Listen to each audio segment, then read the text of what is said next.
Hello everyone.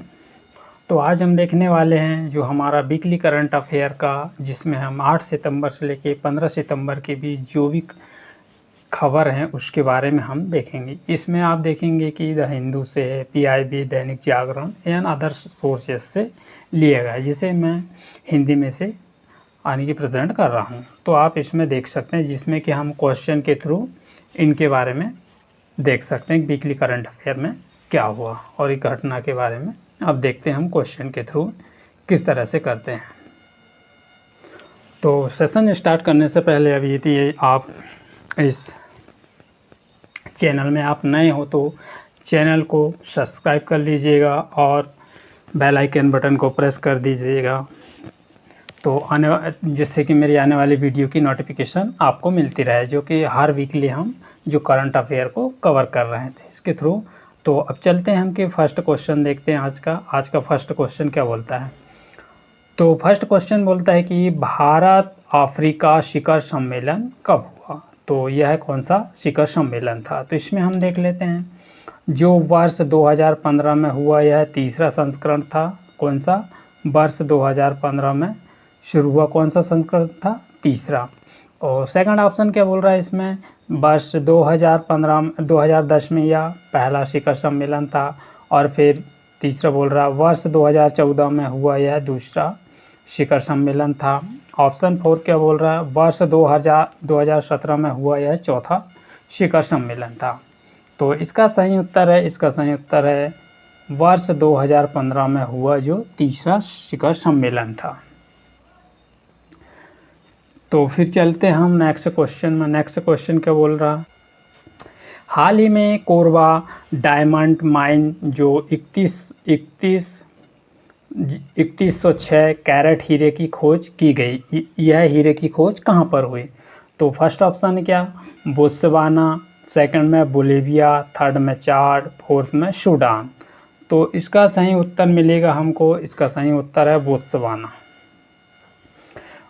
तो यह क्या है, यह दूसरा सबसे बड़ा हीरा है, मतलब कि दूसरा सबसे बड़ा हीरा है। तो पहला कहाँ पर था, पहला यह था, वह सबसे बड़ा हीरा कौन था, पहला वाला कौन था, कुली-नून हीरा, जिसका वजन कितना हुआ, इसका वजन जो अभी आया जिसका वजन कितना है 3106, जो अभी कहाँ पर खोजा गया, यानी बोत्सवाना में। तो इससे पहले आया था जैसे हीरा का क्या कितना वजन था, वो है कौन सा था 3164 है, यानी 3106 जो है जो पहले हीरा का है। और जो अभी खोजा गया जैन हीरे का कितना है 2492 कैरेट का है। और यह बोत्सवाना हीरा उत्पादन का सबसे बड़ा देश है, जिसमें कि 80% हीरा इससे यानी कि यह निर्यात करता है, उत्पाद से निर्यात करता, कौन, बोत्सवाना। तो फिर चलते हैं अगला क्वेश्चन क्या बोल रहा है, हाल ही में भारत ने किस देश के साथ रणनीतिक साझेदारी बढ़ाई, मतलब भारत ने किस देश के साथ रणनीतिक साझेदारी बढ़ाई। तो इसमें देखते हैं, ए में देखिए ब्राज़ील है, सेकंड में चिली है, थर्ड में अर्जेंटीना, फोर्थ में क्या है, फोर्थ में इसमें पेरू है। तो किसने बढ़ाया, इसका सही उत्तर है ब्राज़ील ने। ब्राज़ील की कैपिटल क्या है, ब्राज़ीलिया, जिसमें किसमें मैप में भी आप देख सकते हैं। तो अब हम इसमें ब्राज़ील के बारे में देख लें। क्या है, ब्राज़ील अंतरिक्ष रक्षा, अन्वेषण, सुरक्षा और प्रौद्योगिकी के बीच का ये संबंध है, जिसमें कि भारत और ब्राज़ील के बीच में क्या है, द्विपक्षीय सम्मेलन। इसमें हम ब्लाइंड स्लाइड लेते हैं, यह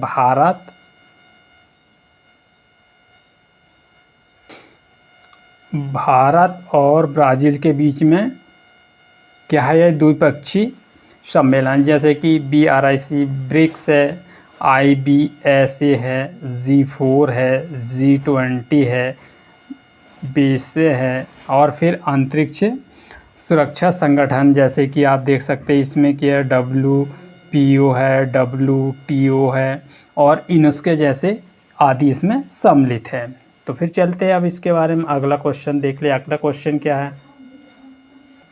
किसके संदर्भ में कभी कभी समाचारों में amber amber box, ब्लून box, green box किससे संबंधित है? तो यह है WTO से, सार्क से, यूनेस्को से, FATA या FU से की वार्ता से। तो यह सही उत्तर इसका WTO। WTO का नाम पहले पुराना नाम क्या था? गेट्स था, JEET। गेट्स का नाम बदलकर इसको क्या कर दिया गया? WTO कर दिया गया। तो फिर देखते हैं अगला क्वेश्चन। गन्ने की उचित एवं लाभप्रद कीमत को निम्न में से कौन सा ओन अनुमोदित करता है? मतलब कि गन्ने की जो उचित लाभप्रद कीमत को कौन सा मंत्रालय इसको यानी कि अनुमोदित करता है? फर्स्ट में आर्थिक मामले मंत्रिमंडल समिति, सेकंड में कृषि लागत और कीमत उत्पादन विपणन समिति, थर्ड में देखिएगा कृषि मंत्रालय विपणन और निरीक्षण निदेशालय, और फोर्थ में कृषि उत्पादन विपणन समिति। तो इसका सही उत्तर है आर्थिक मामले मंत्रिमंडल समिति, ऑप्शन नंबर फर्स्ट। कौन सा मंत्रालय करता है इसमें? आर्थिक मामले की मंत्रिमंडल समिति। तो फिर नेक्स्ट क्वेश्चन, इसमें कौन सा आसियान से मुक्त भागीदारी देश है? अर्जेंटीना, कनाडा, चीन, भारत, जापान, अमेरिका। तो इसके ऑप्शन देख लें। एक ऑप्शन 1, 2, 4 और 5, सेकंड ऑप्शन में 3, 4, 5 और 6, थर्ड ऑप्शन में 1, 3, 4, 5, 6 और लास्ट ऑप्शन है 2, 3, 4, 5, 6। तो इसका सही उत्तर इसमें थर्ड ऑप्शन 1, 3, 4 एंड 5। ये 6 नहीं है, 1, 3, 4 एंड 5। फिर चलते हैं अगला क्वेश्चन क्या? हाल ही में कौन सा चक्रवात जापान में आया? मतलब कि कौन सा चक्रवात जापान में आया? तो फर्स्ट ऑप्शन में इसमें टाइफून चक्रवात, सेकंड में हुदहुद चक्रवात, हरिकेन चक्रवात और टॉर्नेडो चक्रवात। तो कौन सा चक्रवात आया इसमें? टाइफून, जो जापान में आया। कौन सा चक्रवात? टाइफून। तो यह क्या है? यह अत्यधिक बारिश के कारण, तेज हवा, हल्की, जिसके कारण कि इसमें एयरलाइंस मतलब कि जो हवाई जहाज उड़ने वाले और रेलवे सेवा जैसी क्या हुई, इसमें बाधा उत्पन्न हुई या बाधित हुई। फिर इसमें क्या? उष्ण कटिबंधीय यह चक्रवात है। कौन सा चक्रवात? टाइफून चक्रवात उष्ण कटिबंधीय चक्रवात है। फिर अगला क्वेश्चन देखते हैं। भारत ने पेरिस पैरा ओलंपिक में कुल कितने पदक जीते? तो फर्स्ट ऑप्शन में देखें इसे 20 पदक, सेकंड में 22 पदक, थर्ड में 25 पदक और फोर्थ में 29 पदक। तो इसमें सही जवाब इसका फोर्थ ऑप्शन में क्या है? इसमें 29 पदक, जिसमें कि 7 इसमें क्या है? स्वर्ण पदक है, और 9 इसमें क्या? रजत पदक है, और 13 इसमें क्या है? कांस्य पदक है। और भारत कौन सी नंबर में रहा? भारत 18वें नंबर पे रहा इसमें जिसमें कि अब हम देख लें कि कौन कौन सी यानी कि किस में कौन से पदक आए हैं। तो अब देख लें इसमें क्या? पैरा बैडमिंटन में 5 पदक आए, और पैरा शूटिंग में कुल कितने? 4 पदक आए, और पैरा तीरंदाजी में कितने आए? 24 पदक आए। सॉरी 24 नहीं, ये 2 पदक हैं। कितने पदक? 2 पदक। और फिर लास्ट में का पैरा जूडो में कुल कितने आए? 14। तो इसमें कुल मिलाकर कितने हुए? 29 पदक। सॉरी इसमें यहाँ 5 नहीं, यहाँ पर 7 स्वर्ण पदक हैं। कुल कितने? 7। तो इसमें 3 हो गए, यहाँ पर टोटल मिला के कितने हुए? 29 पदक हुए। तो फिर हम देखते हैं अगला क्वेश्चन। हाल ही में कौन सा देश चर्चा में रहा? मलावी, जाम्बिया, जिम्बाब्वे और तंजानिया। तो इसमें सही उत्तर इसका मलावी। तो मलावी की राजधानी क्या? लिलोंग्वे। मुद्रा यहाँ मलावी क्वाचा। राष्ट्रपति यहाँ के कौन है? Lazarus Chakwera. कौन? Lazarus Chakwera. तो इसमें आप ब्राज़ील को भी देख सकते हैं इस मैप में। हाल ही में यानी कि अंतर्राष्ट्रीय स्वच्छ वायु नील गगन दिवस कब मनाया जाता? 7 सितंबर, 9 सितंबर, 11 सितंबर, 12 सितंबर। तो इसका सही उत्तर है 7 सितंबर को। 7 सितंबर को क्यों मनाता है, इसको क्यों मनाया जाता है? क्योंकि इसमें संयुक्त राष्ट्र संघ ने जो संयुक्त यूएन की जो संघ में हुई जो महासभा, जिसमें कि वर्ष 2019 में घोषणा की थी, किसको? अंतर्राष्ट्रीय नील गगन दिवस मनाने की। इसकी 3 श्रेणी में है, जैसे कि श्रेणी फर्स्ट में आप देख सकते हैं 10 लाख से अधिक जनसंख्या वाले, जैसे कि आप भारत में देखोगे क्या सूरत है और फिर क्या है जबलपुर, जो आदि आते हैं कौन सी में? 10 लाख में, फर्स्ट नंबर में। तो अब इसमें देखते हैं हम सेकंड नंबर में क्या है? सेकंड नंबर में हम देख सकते हैं इसमें कि सेकंड नंबर में क्या है, इसमें आप देखोगे कि 2 से लेके 3 से लेके 10 लाख के बीच में, जिसमें आप देखोगे क्या फिरोज़ाबाद और अमरावती आते हैं, और झांसी भी इसमें आता है। तो ये हुई कौन सी श्रेणी? सेकंड श्रेणी। अब इसमें देखते हैं थर्ड श्रेणी में आप देखोगे तो इसमें 3 लाख से लेके 10 लाख, यानी 3 लाख से कम, मतलब कि इसमें 3 लाख से कम जनसंख्या वाले क्षेत्र, जैसे कि रायबरेली, नालकोडा और लालीगढ़, ये इत्यादि इसमें आते हैं। तो फिर चलते हैं फिर अगला क्वेश्चन क्या है? भारत में पब्लिक वा की इंफ्रास्ट्रक्चर पदबंध किससे प्रसंग में प्रयुक्त किया जाता है? तो इसके ऑप्शन देख लें हम। फर्स्ट में डिजिटल आधारभूत संरचना, सेकंड में खाद्य सुरक्षा आधारभूत संरचना, थर्ड में स्वच्छ देखभाल और आधार संरचना, फोर्थ में दूरसंचार और परिवहन संरचना। तो इसका सही उत्तर है ऑप्शन नंबर फर्स्ट में क्या है? डिजिटल आधारभूत संरचना। फिर चलते हैं अगला क्वेश्चन। अंतर्राष्ट्रीय साक्षरता दिवस कब मनाया जाता है? फर्स्ट में 8 सितंबर, सेकंड में 5 सितंबर, थर्ड में 12 सितंबर, फोर्थ में 14 सितंबर। तो इसका सही उत्तर है 8 सितंबर को अंतर्राष्ट्रीय साक्षरता दिवस मनाया जाता है। तो इसमें आपसे एक क्वेश्चन में थीम पूछ लेंगे। थीम मतलब इसका विषय क्या?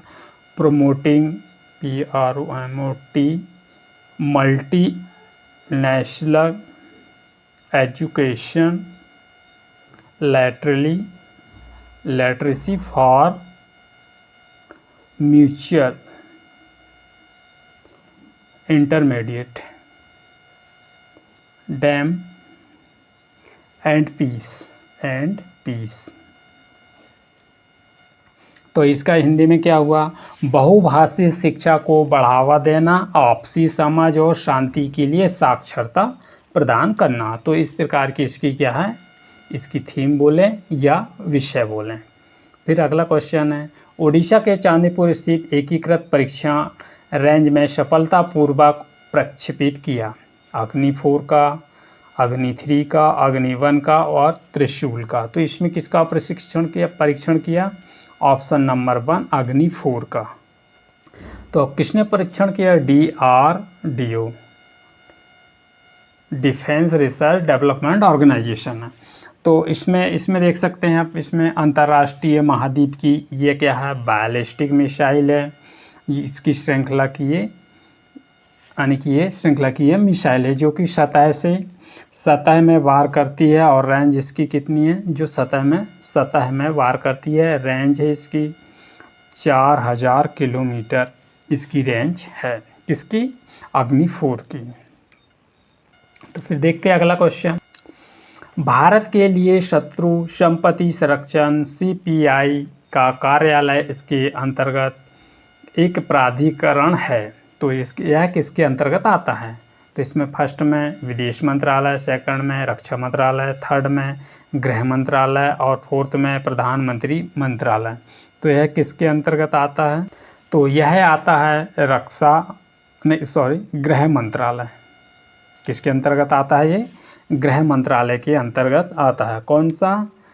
इसमें ये प्राधिकरण जिसमें शत्रु संपत्ति के प्राधिकरण संरक्षण के बारे में किसके अंतर्गत आता है? यह गृह मंत्रालय के अंतर्गत आता है। तो हमारे गृह मंत्री कौन है? गृह मंत्री है अमित शाह। चलते फिर अगला क्वेश्चन, हाल ही में चर्चा में रहा कौन सा देश? अल्जीरिया फर्स्ट में, सेकंड में माली, थर्ड में लीबिया, फोर्थ में ट्यूनीशिया। तो इसमें इसका सही उत्तर है इसका फर्स्ट में क्या है? अल्जीरिया। अल्जीरिया की राजधानी देख लें तो अल्जीरिया की राजधानी अल्जियर्स है, एल वज़ार अल्जियर्स है। इसकी मुद्रा है अल्जियर दिनार। इसकी भाषा है अरबी और नामाजिद। यहाँ के राष्ट्रपति कौन है? यहाँ के राष्ट्रपति के बारे में देख लें। राष्ट्रपति कौन है यहाँ के? अब्दुल मजीद तेबोने। और यहाँ के पीएम कौन है? नादिर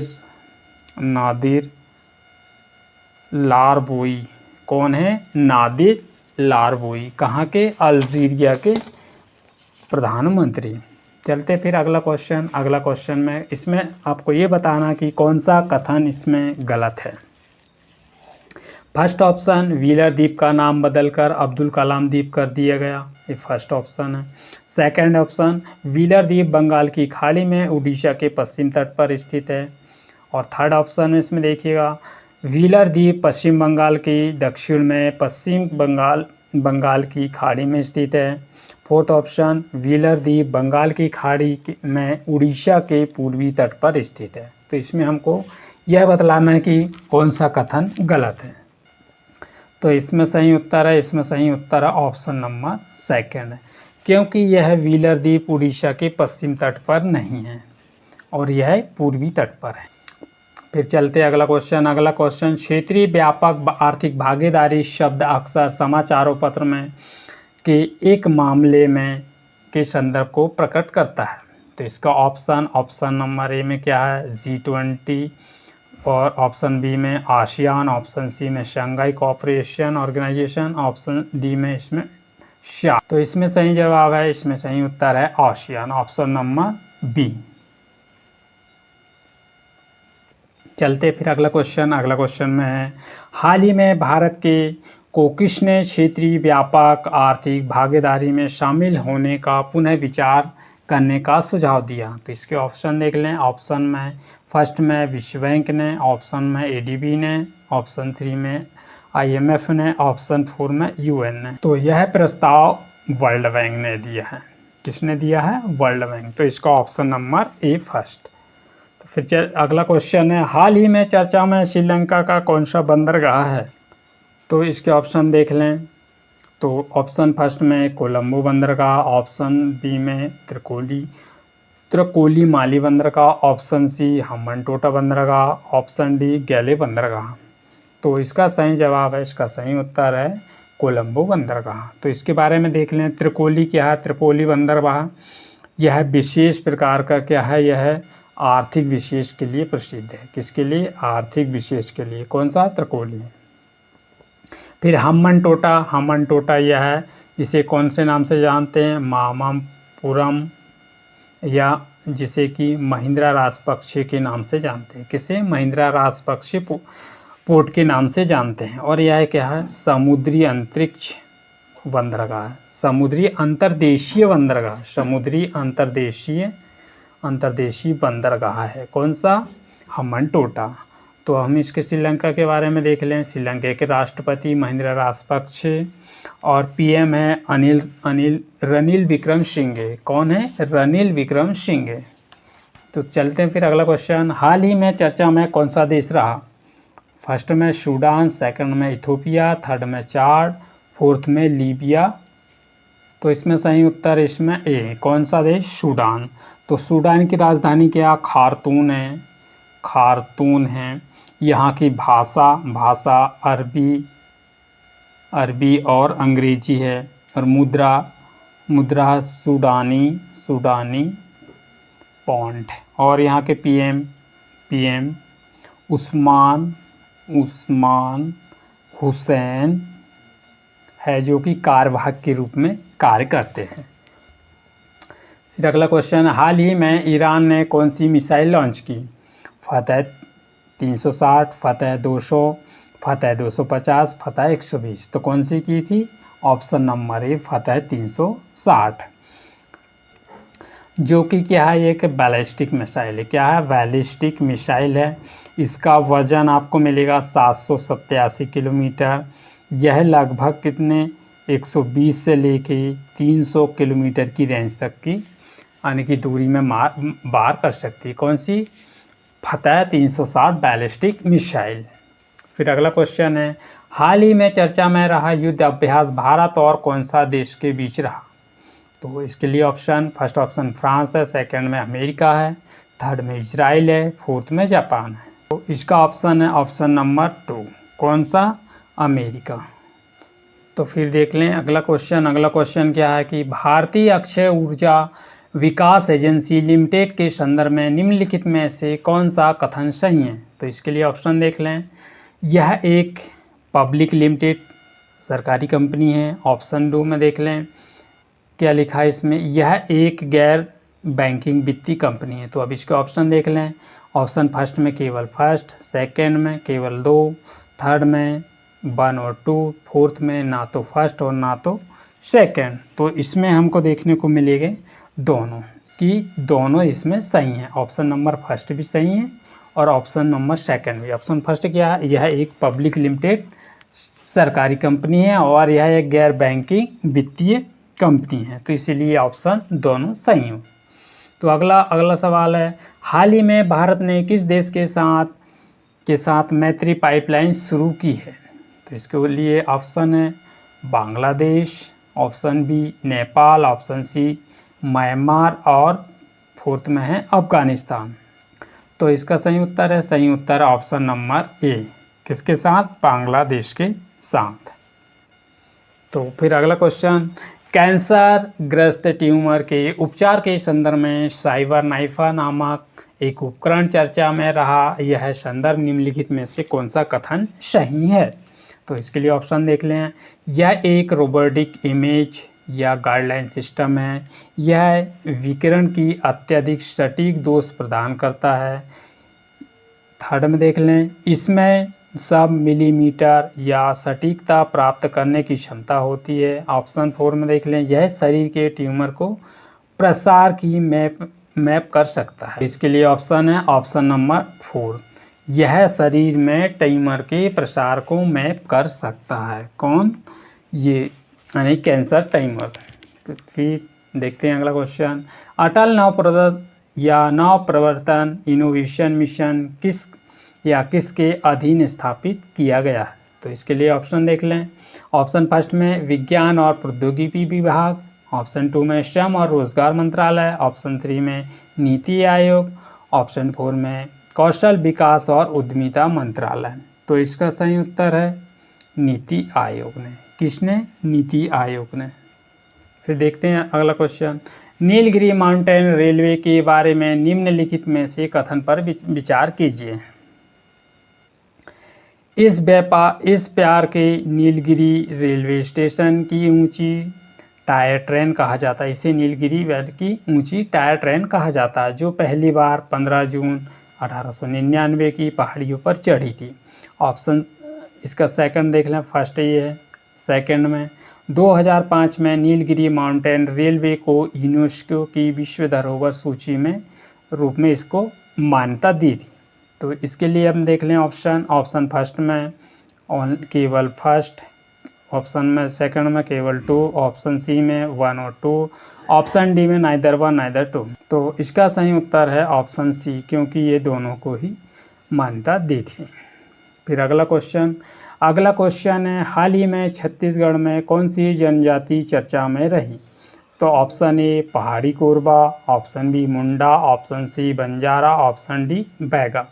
तो इसमें आपको इसका सही उत्तर है ऑप्शन नंबर ए। कौन सी? पहाड़ी कोरबा, क्योंकि यह एक कमज़ोर जनजाति है। कौन सी है? कमज़ोर जनजाति है और यह छोटा नागपुर के पठारी क्षेत्र और छत्तीसगढ़ के कोरबा और जसपुर। छत्तीसगढ़ के कौन से? कोरबा और जसपुर में इनकी भाषा कौन सी है? कोरबा भाषा है। और यह झूम खेती के लिए झूम खेती को अपनाते हैं। कौन सी खेती को? झूम खेती को अपनाते। कौन सी जनजाति? पहाड़ी कोरबा जनजाति। फिर अगला क्वेश्चन हम देखते हैं। गांधी दर्शन में महात्मा गांधी को समर्पित विशेष रेल डिब्बे का अनावरण किसने किया? तो इसके लिए ऑप्शन है। ऑप्शन ए में गजेंद्र सिंह शेखावत, ऑप्शन बी में अमित शाह, ऑप्शन सी में नितिन गडकरी, ऑप्शन डी में एस जयशंकर प्रसाद। तो इसके लिए ऑप्शन नंबर ए कौन से?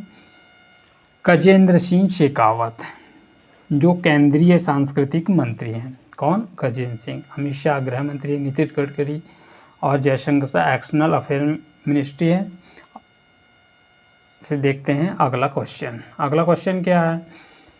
पंजाब के बाद किसने प्रधानमंत्री को राइजिंग इंडिया पीएम-श्री का समझौता लागू करने के लिए केंद्र सरकार ने किसके साथ समझौता किया है? इस परियोजना को लागू करने के लिए केंद्र सरकार ने किसके साथ समझौता किया? ऑप्शन ए में दिल्ली ने, ऑप्शन बी में हरियाणा, ऑप्शन सी में पश्चिम बंगाल, ऑप्शन डी में राजस्थान। तो इसका सही उत्तर है option number A. Option A में क्या है? दिल्ली।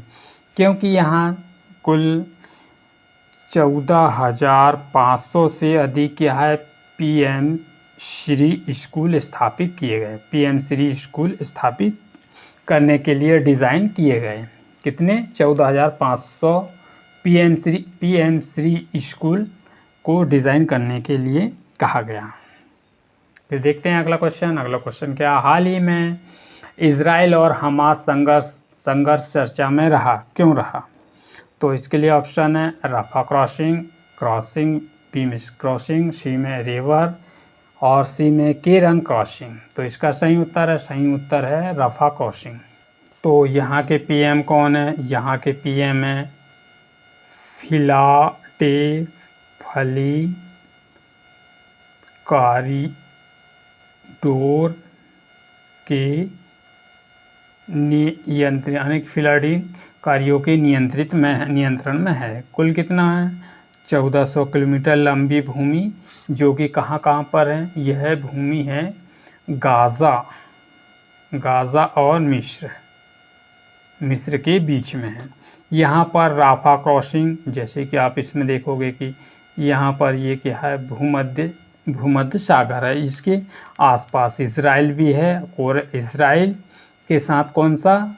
कैरेसम शलोम क्रॉसिंग। कौन सा? कैरेसम शलोम क्रॉसिंग। इजराइल के साथ कौन सा? कैरेसम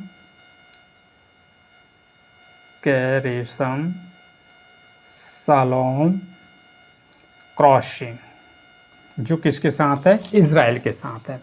फिर देखते हैं अगला क्वेश्चन। हाल ही में चर्चा में रही ईस्टर्न ब्रिज क्या है?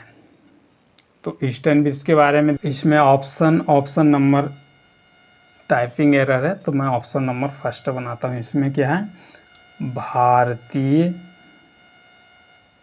वायु सेना सेकंड ऑप्शन है।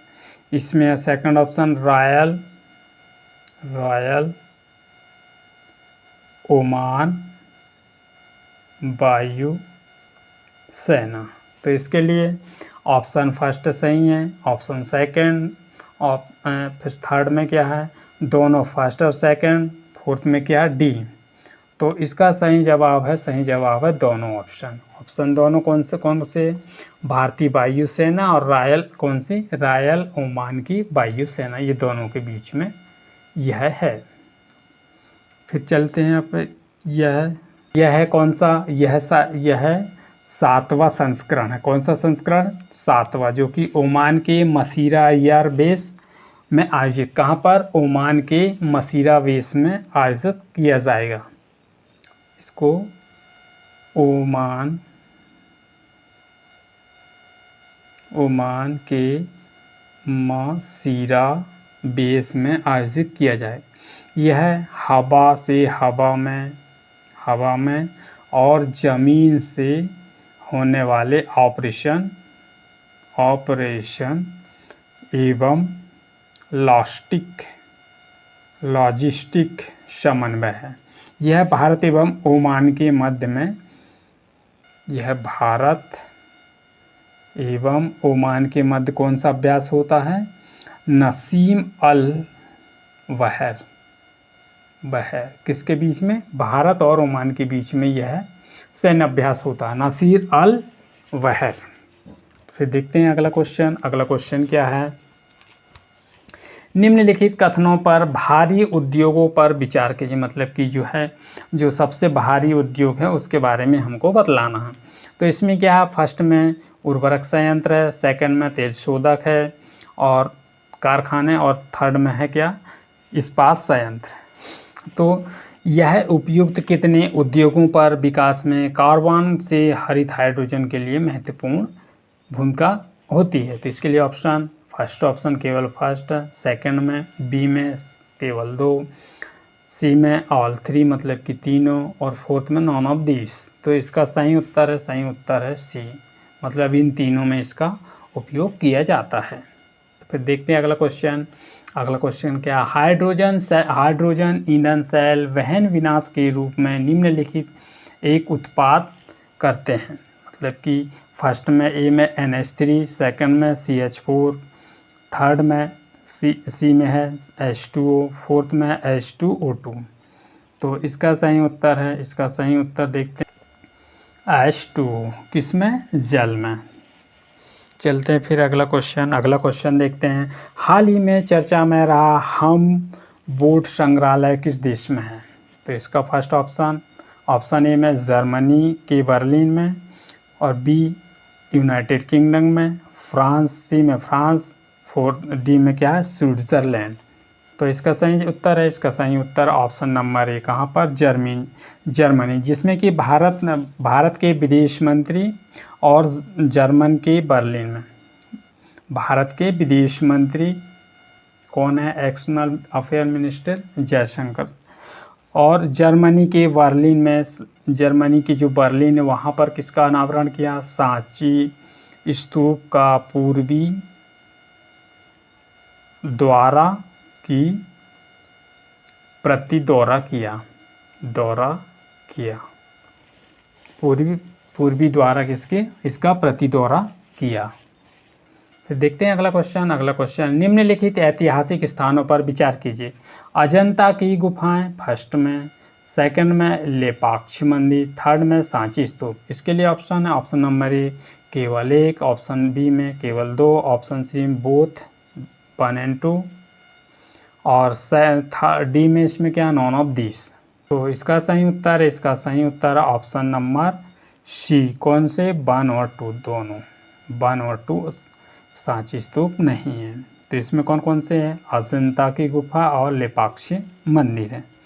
फिर देखते हैं अगला क्वेश्चन है moments for a change climate neutral now, यह पहला किसके द्वारा प्रदर्शित की गए? तो इसमें ऑप्शन नंबर ए जलवायु परिवर्तन एवं अंतर सरकारी पैनल है, ऑप्शन बी में UNF सचिवालय है, ऑप्शन सी में UNFFCC सचिवालय है, ऑप्शन डी विश्व मौसम विज्ञान संगठन है। तो इसमें किसने दिया है?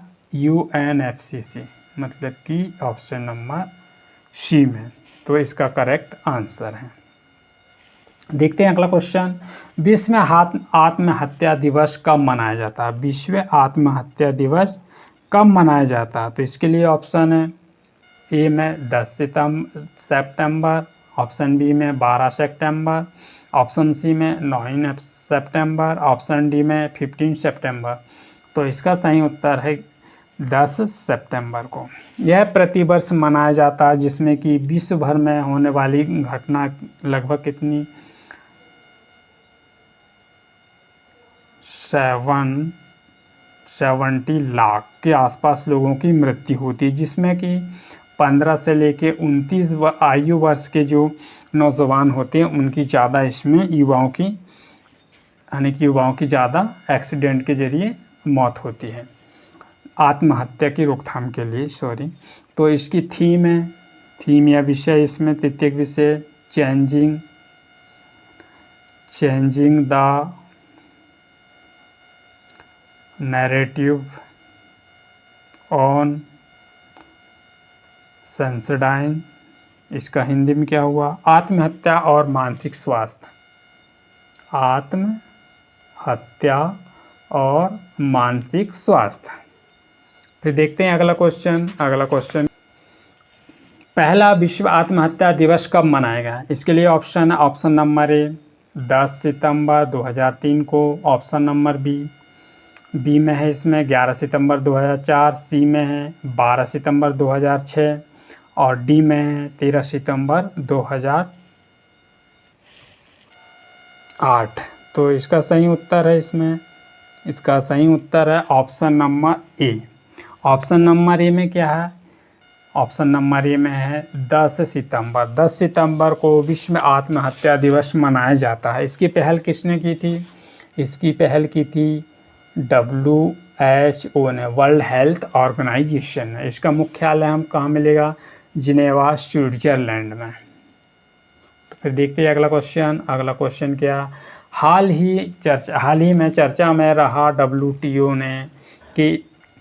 WTO के 13 मंत्री स्तरीय सम्मेलन 2024 भारत द्वारा सीमा पर विक्षेपण पर लागत को कम करने के प्रस्ताव का समर्थन किन 2 देशों ने किया? तो इसके लिए ऑप्शन ए में देखिएगा मोरक्को और वियतनाम ने, बी में ट्यूनीशिया और चाड ने, और डी में सूडान और जिम्बाब्वे ने, और इसमें डी ऑप्शन में देखिएगा इसमें जापान और चीन तो कर ही नहीं सकता। तो इसका ऑप्शन नंबर ए इसका सही उत्तर है। किसने? मोरक्को और वियतनाम ने किया था। परंतु इसमें विरोध किसने किया? इसमें ये भी पूछ लिया जाएगा। इसमें विरोध अमेरिका और स्विट्जरलैंड। किसने? स्विट्जरलैंड ने इसका क्या किया? विरोध किया। फिर देखते हैं अगला क्वेश्चन। विश्व हिंदी दिवस कब मनाया जाता? तो इसके लिए ऑप्शन 14 सितंबर, 12 सितंबर, सी में देखिएगा 15 सितंबर, डी में 17 सितंबर। तो इसका सही जवाब है, इसका सही उत्तर है 15 सितंबर को विश्व हिंदी दिवस मनाया जाता है। तो दोस्तों इस तरह से हमने जो current affair, weekly current affair था, जिसमें कि 8 से लेके 15 तक के जितने भी जो भी करंट अफेयर हुए, इससे जो भी घटना थी उसके बारे में हमने आज MCQ क्वेश्चन की तरह सॉल्व किया। तो सेशन कैसा लगा आपको? सेशन पसंद आए तो लाइक कीजिएगा, शेयर कीजिएगा, और चैनल में यदि आप नए हो तो इसे सब्सक्राइब कर लीजिएगा और बेल आइकन बटन को प्रेस कर दीजिएगा, जिससे आने वाली वीडियो की नोटिफिकेशन आपको मिल जाए। तो मिलते हैं अगले नेक्स्ट वीक में। Thank you for all of you. जय हिंद।